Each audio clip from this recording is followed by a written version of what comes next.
So, brief overview of the ISX EGR system. Everything starts at the exhaust manifold. The majority of your exhaust gas is going to go to spin your turbo.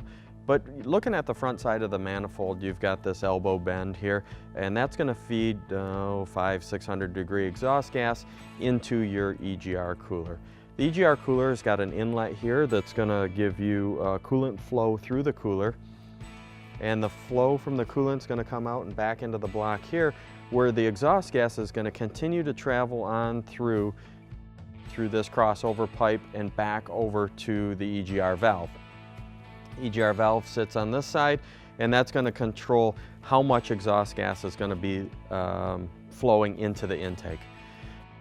As you come up to the intake manifold, you've got this venturi or mixer here that allows the exhaust gas to get pulled in with the charge air that's coming from your charge air cooler. Turbo feeds charge air cooler puts clean air in the intake manifold here. The venturi's got a couple ports on it and a differential pressure sensor here. These two will get connected, and that's going to tell the ECM how much flow is coming through this venturi, so we know exactly how much exhaust gas is mixing with the clean gas to make the combustion temperature ideal.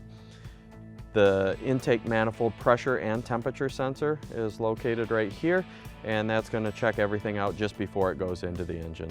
Everything on the engine is designed to work with this system intact, from everything from the timing to the compression ratio. It all works in unison to make sure that this thing works as good as it possibly can. Now, what you run into is, what are the pitfalls of deleting? When you delete these engines, one, you're not legal anymore.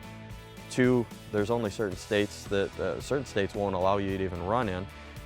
You typically end up getting rid of your variable geometry turbo. When you get rid of the variable geometry turbo, you lose engine braking, and you lose that real nice flat torque curve. The torque that you enjoy at real low RPM is helped out significantly by the variable geometry turbo. The next thing you lose is the coolant path from the water pump that comes in the front of the EGR cooler to back here in the back of the engine by the number 5 and 6 cylinders. So we've had customers that, hey, I've got a deleted truck and I'm having problems with it.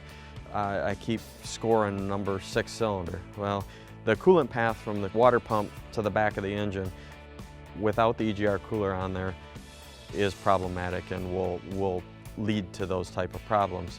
The next thing that you're going to find is that when you come back over on the intake side and you've got all this blocked off, now you're putting 100% clean air in.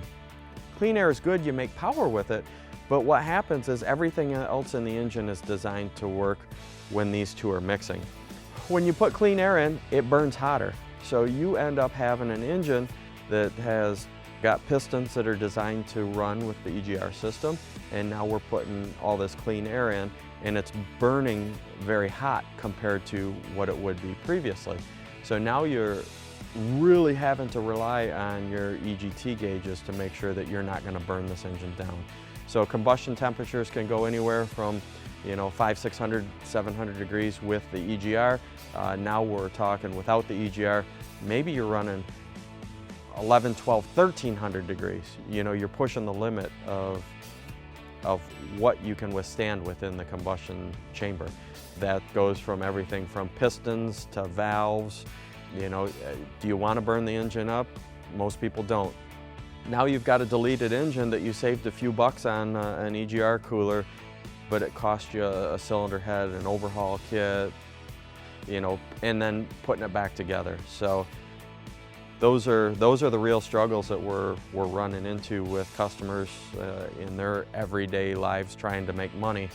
And you run into shops that aren't familiar with the EGR stuff. They would rather work with the non-VGT turbo and the old style manifold and get rid of this stuff.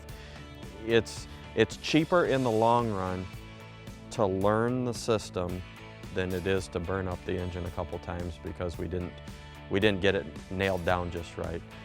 If you got questions or concerns, give me a shout. I'd be glad to go over it with you. You can get us at 844-447-1453.